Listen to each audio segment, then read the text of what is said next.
This house has been transferred to our eldest son and his wife. Strangers should leave immediately.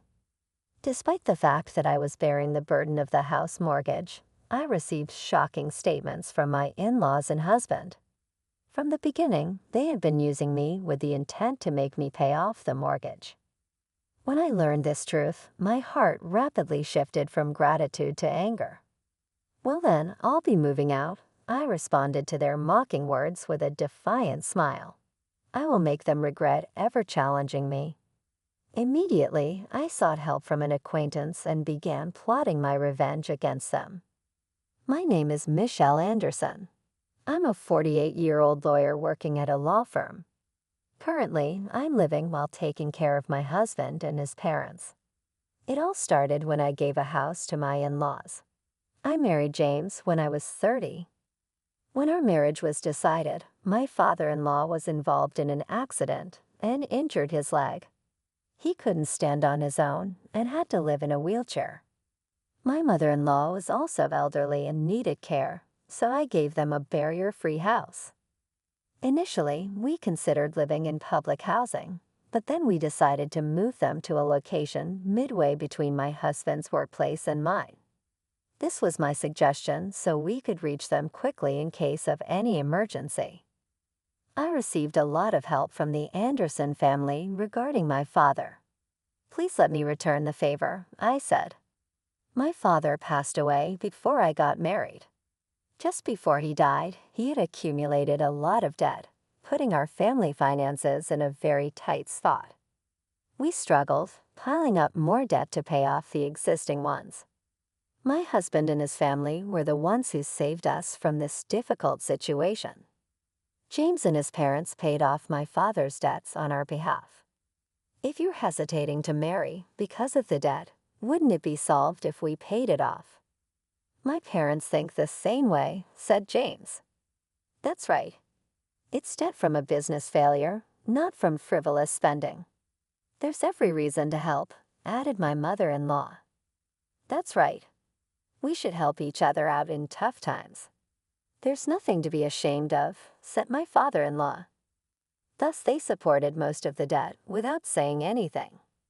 Both my father and I expressed our gratitude through tears, and I desperately took the bar exam. The total amount borrowed from my husband's family was about $50,000. I was confident that I could repay the debt once I succeeded as a lawyer. I didn't want to carry the debt as a perpetual burden. My ultimate goal was to pass the bar exam and become a lawyer. With a firm vow to repay the money I'd borrowed from my in-laws, I continued to work hard to become a lawyer. With that strong determination, I immersed myself in studies, and as a result of tremendous effort, finally passed the bar exam. My father and in-laws celebrated my success, and my heart was filled with immense joy. To start my career in the legal field, I quickly found a job and began working at a law firm. The director was very kind, and I learned a lot from experienced senior lawyers. Gradually honing my skills over time, I acquired exclusive clients and now hold an important position in the office as a female lawyer earning over $100,000 a year. Thanks to my professional success, I was able to completely repay the debt to my father and in-laws. However, after my mother passed away, my father soon left this world too, and I was left alone. That's when James proposed to me. "You're a strong woman who can stand on your own, but I want to be the man who supports you.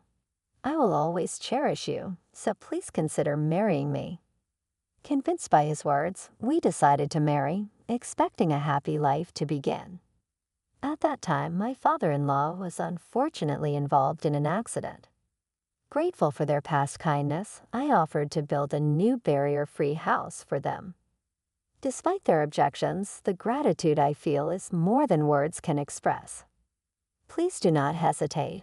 I want you all to live comfortably," I said. It was a sincere wish. I conveyed my earnest feelings, not just flattery.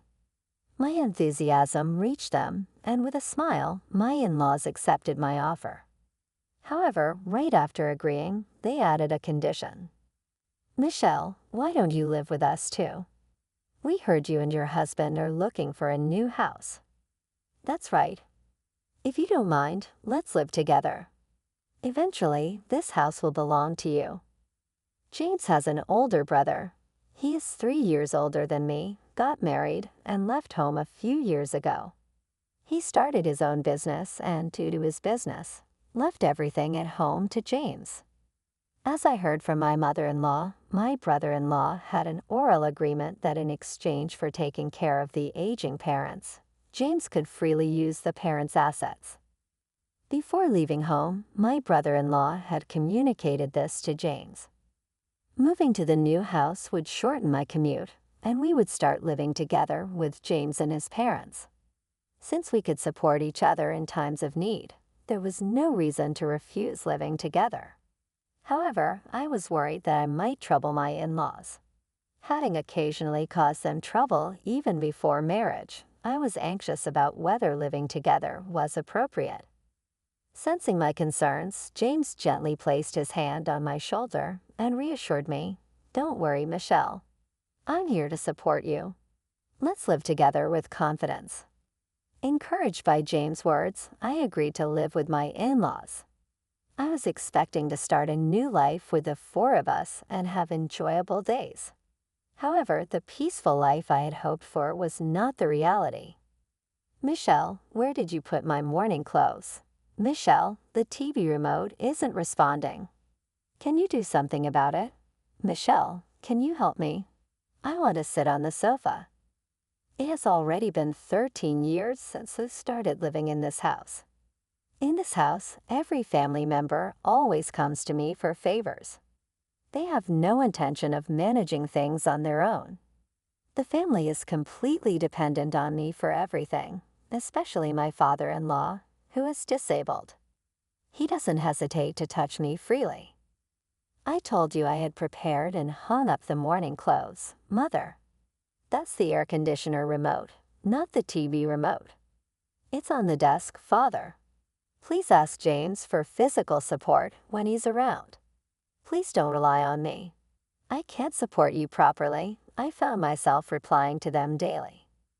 Initially, I suppressed my dissatisfaction and did my best to meet the family's demands.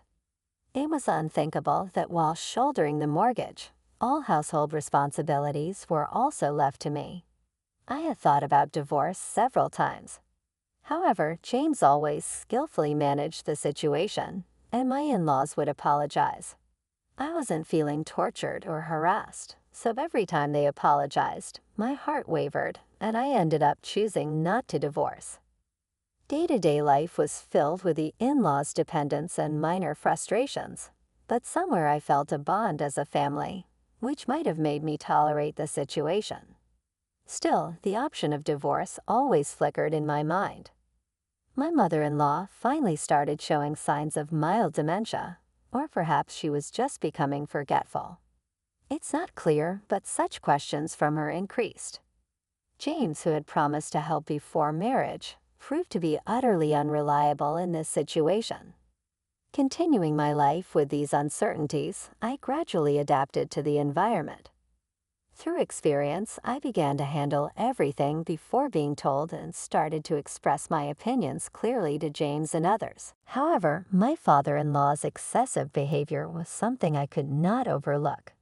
I expressed my dissatisfaction not only to James, but also to my mother-in-law. I can't overlook Father's behavior lately. He pretends to have dementia to touch me. Mother, please do something. My father-in-law has not yet been diagnosed with dementia. To be precise, he was examined, but he wasn't clearly diagnosed with dementia. The symptoms were mild, so it was a gray area. Whether it's dementia or not, the doctor said, "Don't say that. It's part of the illness. It can't be helped." Certainly, such behavior could occur in dementia tendencies, but normally, this happens at a more severe stage of the symptoms. Regarding my father-in-law's behavior, he was just using the word dementia as a shield to act freely.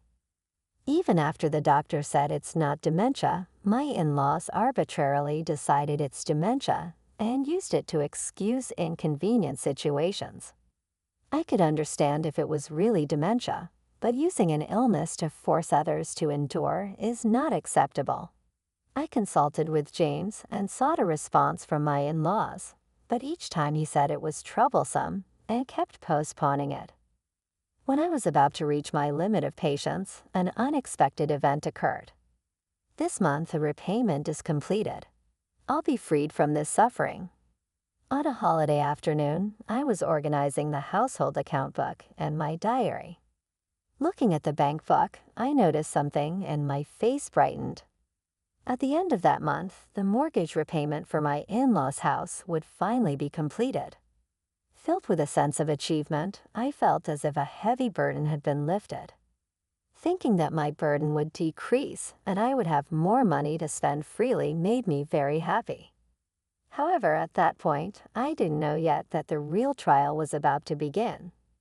One evening during a family dinner, James suddenly started talking about the mortgage being paid off. "Michelle, the mortgage for this house is going to be paid off completely this month, right?" he asked. Since he had never brought up the mortgage before, I was a bit taken aback by his sudden question. However, he poured beer into a glass from a bottle with a friendly smile. "Yes, that's right, but why all of a sudden?" I replied. "Because we have to celebrate, right? You've had a hard time, Michelle. I want to celebrate grandly as a thank you," James said. I couldn't hide my surprise at his unexpected words. I was touched that James had thought that way and understood my burden. Thinking if only he helped a little more with the housework, I felt grateful that he cared about me. His words instantly erased my frustrations, and a smile of joy spread across my face. "James, thank you. Can I look forward to the celebration?" I asked. "Of course. We'll discuss it as a family and prepare." "Just wait, Michelle," James replied. Relieved by his words, I looked forward to the celebration preparations. But this happy feeling didn't last long, and soon I was faced with a harsh reality. I accepted James's invitation without suspicion. It seemed that my in-laws had also heard about the talk and were preparing something together. A few weeks later, I was called in by James and my in-laws. Work had calmed down at that time, and I was in good spirits, so it was a perfect occasion for celebration. "Sorry for the sudden call. I have something to talk about," James said. "It's okay, no problem at all," I replied. "Today we as a family have an important matter to discuss with you, Michelle." "What's the matter?" I thought it was about the celebration, but why make it sound so serious? I wondered. Wishing they would just talk normally, I decided to listen to what they had to say. "Actually, now that the mortgage repayment is ending, we want you to leave here," they said. "What?" I couldn't help but let out a surprised voice at this unexpected statement. They wanted me to leave the house as soon as the mortgage was paid off. What was I being told? Was it a misunderstanding? Such surprising words made me want to think it was a misunderstanding. I couldn't fully comprehend what James was saying and lost my words, unable to respond to his query. At that moment, I couldn't catch up with my thoughts and was just confused. Seeing me like that, my in-laws couldn't wait for me to understand the situation and began to explain further. "We've sold this house to our eldest son and his wife," my father-in-law informed me. "What?" I exclaimed in shock. My mind was in turmoil, unable to comprehend what was happening. Being suddenly ordered to leave the house, and furthermore, that the house had been passed to James's eldest brother and his wife, was unbelievable. What was the meaning of all I had done for this family? Did this situation signify that my role was over? However, I could not accept such an unfair and unreasonable situation. "Now that we have this wonderful house, your role here is no longer needed," my mother-in-law continued. "We tolerated you until the mortgage was paid off, but now the house is ours. You are no longer needed." I had lived in this house with James's family, feeling deep gratitude towards them. Because I felt so grateful, I stayed without saying anything until today. But now I realized it was all just an act. Even helping my father and me was part of their plan to make me do something for them. Facing this truth, I felt a deep sense of betrayal and disappointment. The sudden estrangement from a family I trusted was an immeasurable mental blow to me. The trust I had built up over the years crumbled in an instant. It was as if everything I had believed in for so long was just an illusion, deeply wounding my heart. They knew I was striving to become a lawyer to clear my father's debts, so they gambled, thinking the investment, though risky, could potentially double in return. It was a scheme to make me buy the house we expected, my mother-in-law added. The investment wouldn't be a waste, she continued. It was before my father's business collapsed. My family was quite wealthy until then. James seemed to have been eyeing my family's wealth from the beginning, knowing I was aspiring to be a lawyer. That's why he saw value in his actions up to this point. Unaware I completely trusted James and his family, how foolish I was. I couldn't believe myself. That's why we devised this plan, my mother-in-law said. We thought if we obligated your father, we might get a big reward, he said. Their confident and unbelievable statements were hard for me to accept. So it's a great success. We've got a wonderful new house. It's in our name, and once the mortgage is paid off, everything is ours. What we do with our property is none of your business, they declared. Their words were filled with planning and conviction, and I struggled to accept this reality. It took me time to understand that everything had been planned from the beginning. For these 13 years, they had just been quietly waiting for this moment. They never truly loved me or my father. We were just a means to their end.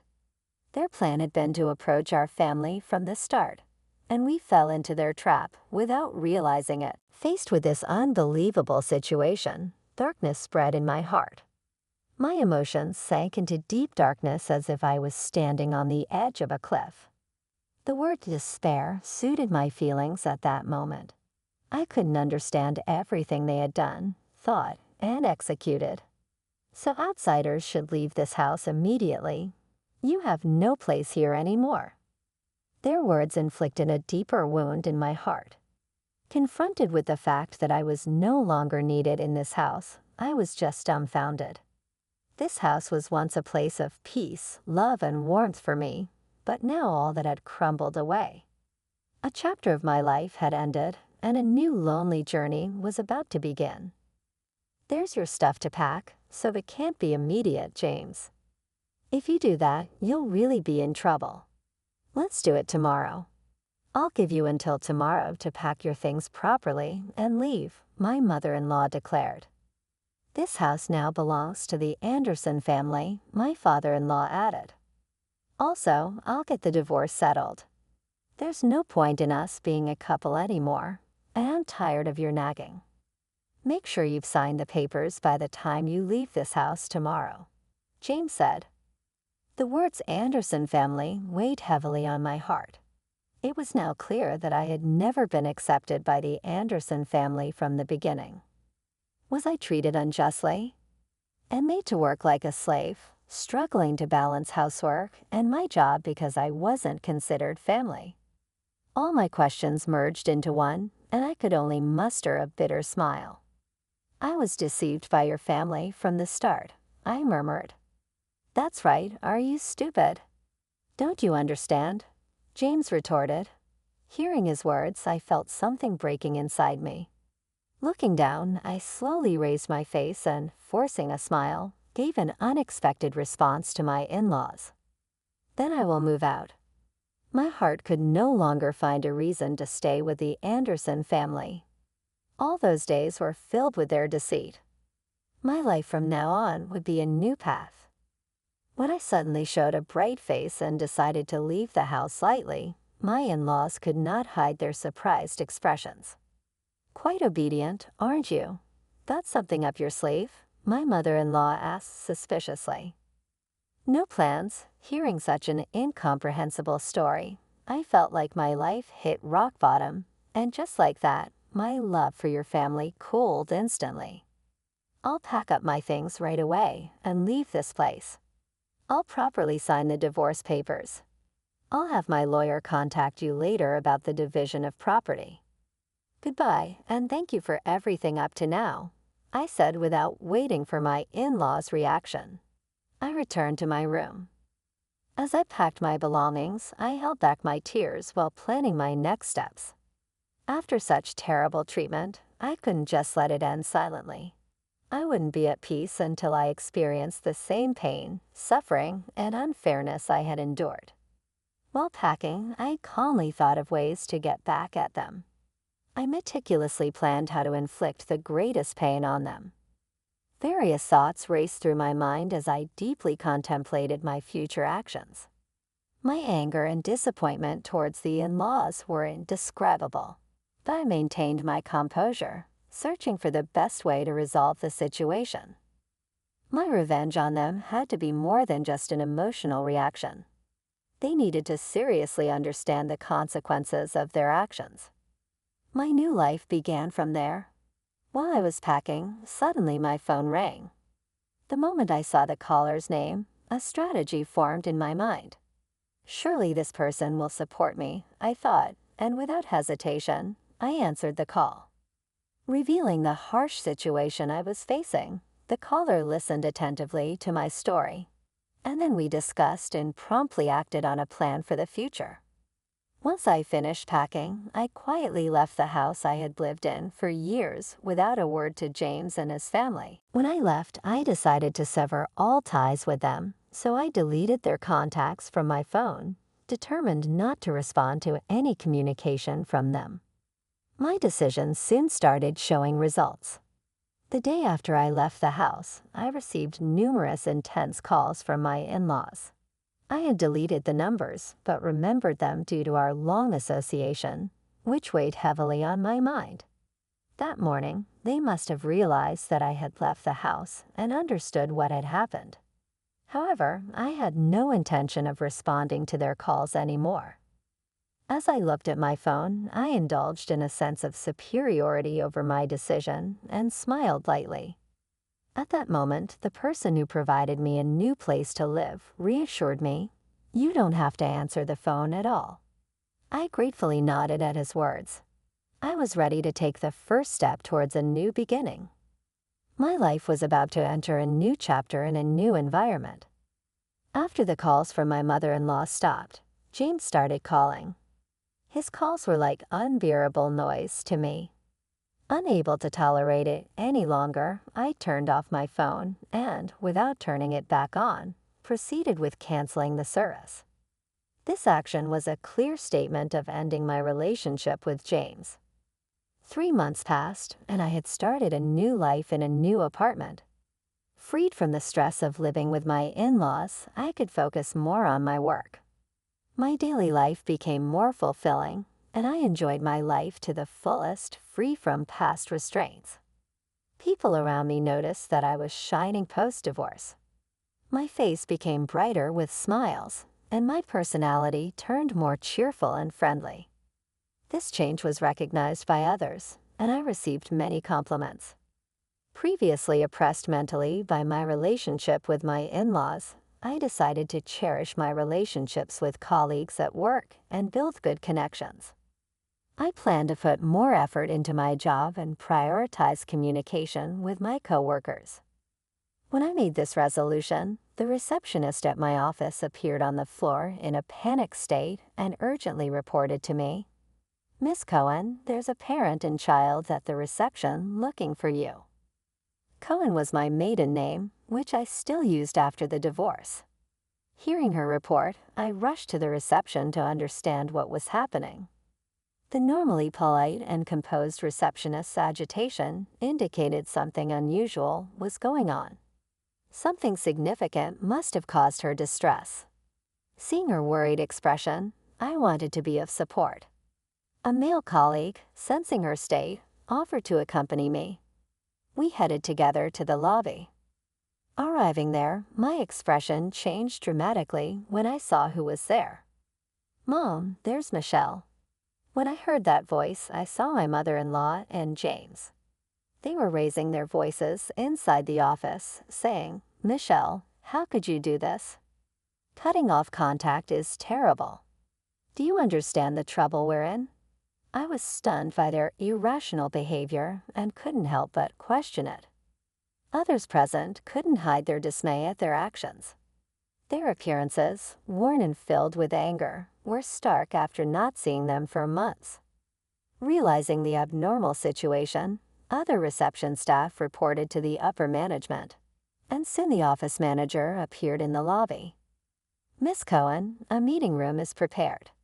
How about having a discussion there with your in-laws?" "I'll contact him," the manager suggested. Having already confided everything to the manager, I accepted the suggestion. Feeling uneasy about going alone, I took my colleague with me. He was the lawyer I had hired for the matter with James, so they accepted his presence. I headed to the meeting room, suppressing my confusion and agitation. Despite my turmoil and anxiety about the unknown situation ahead, I was somewhat relieved by the manager's calm handling and resolved to move forward step by step. As I walked to the meeting room, my mother-in-law and James glared at me with anger. Despite their dire situation, they seemed displeased to see me enjoying my work. Their gaze and attitude made their feelings clear. Sitting in front of my in-laws, we exchanged glares.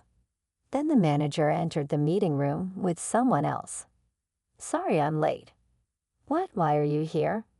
The person the manager brought was James' brother, my brother-in-law. He stood there glaring at the two with an angry expression. "There's nothing to say. You guys have really done something ridiculous." My brother-in-law was a former gang leader who used to rule this area in his youth. He now runs his own company working in construction. His employees affectionately call him boss, and he detests dishonest behavior. After consulting with him about this incident, he was visibly injured. When I lost my place to live, he had taken care of me for several weeks in a women's dormitory. He was already aware of the house situation with my in-laws. Informed about the details, he immediately offered his help. Why didn't he know when my in-laws told me to leave the house? They said they had sold it to their eldest son and his wife. I found out everything from Susan and confirmed it. "You didn't think you could do such a horrible thing to Michelle and get away with it, did you?" As soon as the name Susan was mentioned, James and his mother showed expressions of astonishment. Susan was his wife and the mastermind behind this incident. As the wife of the eldest son, she had always harbored hostility towards me for some reason. She had been a housewife following my brother-in-law's wishes up to this point. However, it wasn't my brother-in-law's instruction, but her own will. Women were seen as the guardians of the home, and her parents had lived that way, so housekeeping was deemed natural for her. Based on such notions, she seemed to believe that women who went against this belief were not real women. However, when I appeared, how did she view me? My attitude of actively engaging in work for nearly 40 years might have been too dazzling for her. Moreover, Susan was not good at cooking. Even my brother-in-law and father-in-law had asked my mother-in-law to teach her, and I had heard about this from James. On the other hand, I could handle household chores normally. Furthermore, I managed housework better than Susan while juggling my job. She might have been envious of my ability to do everything. Every time Susan met me, she started making snide remarks. She accused me of neglecting household chores or leaving them to my husband, throwing various harsh words at me for decades. However, my brother-in-law always intervened. That might have been another source of dissatisfaction for Susan.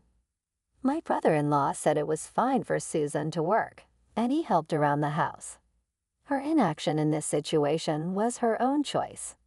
It was unfair for her to take out her frustrations on others. When my brother-in-law warned Susan, she began targeting her discontent at me. Susan confessed that she orchestrated the entire plan to take over the house and make me buy it. She instigated Mom and Dad to execute this scheme. You all probably thought you could get your own house and continue pretending to be senile, and I wouldn't be able to complain. Unable to contact my brother-in-law because of Susan, they had their ways to orchestrate the entire scheme. James had also accepted a reward for helping them in this affair, making them all conspirators. The only person who didn't know was my brother-in-law, who would have stopped such foolish actions had he been aware. This situation must have filled him with regret. So that's why everyone behaved so meekly whenever he visited. Whenever my brother-in-law came over, my parents-in-law didn't do anything. They probably understood what the outcome would be if he found out about the situation. The manager and colleagues present watched my in-laws with expressions of astonishment. So, how should we handle this? I have no intention of forgiving even a fraction of the insult I received, let alone the trouble caused to Michelle. But it was Susan's suggestion. That's right, we were just misled by clever words. It wasn't intentional. Not intentional, you say. At James's statement, my patience reached its limit. I stood up, my face filled with anger, and yelled at my mother-in-law and James. How can you say you had no ill intentions after doing such a thing? Do you have any idea how much pain I've been through these 13 years? My suppressed emotions exploded, and I couldn't hold back my tears of anger and frustration. My mother-in-law and James had never seen me cry before. No matter the hardship, I had endured and persevered. Even when my father-in-law was falsely considered senile and acted freely, I never showed any tears and endured everything. In their eyes, I was always a strong woman who never cried. Seeing me raise my voice and cry must have been shocking for them. Do you realize how grateful I was to you? How much I wanted to repay you? To think that the care for my father was motivated by such ulterior motives. I can't forgive you. I will never forgive you. With those words as a signal, my brother-in-law brought someone into the meeting room. A man in a black suit entered. He sat opposite us and looked intently at my in-laws. You will have to take responsibility for this. What? Faced with an incomprehensible turn of events, my mother-in-law exclaimed in surprise. This man is my lawyer, hired by my brother-in-law. He's a respected attorney in our office, like a mentor to me. We intend to seek compensation for the unfair treatment I've received. What do you mean? It's pointless to dig up the past now. The past is irrelevant. The lawyer, who had been quietly listening to my in-laws, slightly adjusted his glasses and coolly refuted them. The current evidence and the basis for the future claim of damages make the lawsuit fully feasible, especially since there was no agreement not to claim property at the time of the divorce. In this case, there is no specific time limit for claiming compensation. Furthermore, as he spoke, the lawyer took out an SSD from his pocket, and my in-laws looked confused. What is that? This is the record Michelle has been keeping. Her PC was equipped with a camera for remote meetings, and all your heinous acts have been saved as data. Upon learning this truth, my in-laws' expressions rapidly paled. Michelle mostly worked in the living room, didn't she? Modern laptops often have built-in cameras, and your harassment in the living room has backfired, the lawyer said before pocketing the SSD and glaring at my in-laws. The ownership of the house is already in Michelle's name, and your eviction is just a matter of time. We will proceed with legal action promptly, so please prepare the funds. Wait, you're saying it's changed to her name? James reflexively reacted to the lawyer's statement. My brother-in-law raised his voice in response to James's reaction. I asked Michelle to change the ownership to her name. Thanks to you putting it in Susan's name without permission, the change was surprisingly easy. Anything to say about that? My brother-in-law taunted James with a mischievous smile. James, who had never won a fight against his brother since childhood, couldn't argue back and my mother-in-law also remains silent. I will also properly bill you for all the expenses involved in that transfer. That's only fair, right? After all, it was your wrongful actions. If you don't deal with what you've started, we'll be in trouble too, said my brother-in-law, folding his arms and standing imposingly, throwing those stern words at them.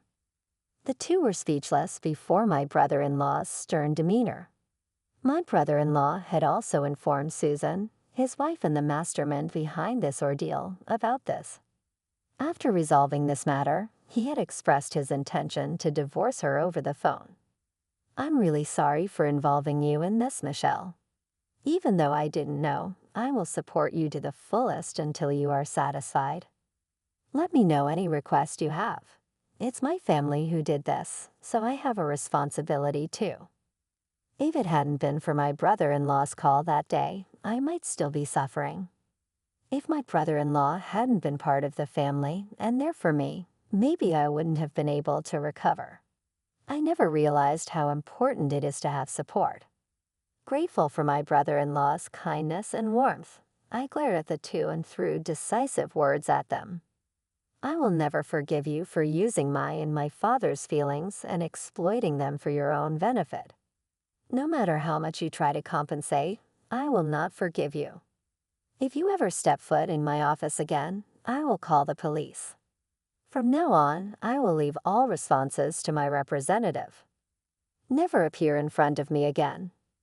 The manager and my colleagues listened as witnesses until the end, so my in-laws couldn't escape the truth and left the office dejectedly. Soon after James and his family left the house, the negotiation for compensation was settled by my brother-in-law for $70,000. Considering the purchase of the house, the motive behind the marriage, and the mental and physical pain I endured, I really wanted to get more, but after consulting with a lawyer, we concluded that this amount was fair. My brother-in-law said apologetically, and I nodded in gratitude. Considering that the maximum amount for moral harassment is usually around $30,000, this was a significant achievement for me. It was nothing but gratitude. Fortunately, the house was returned to my possession within a few days.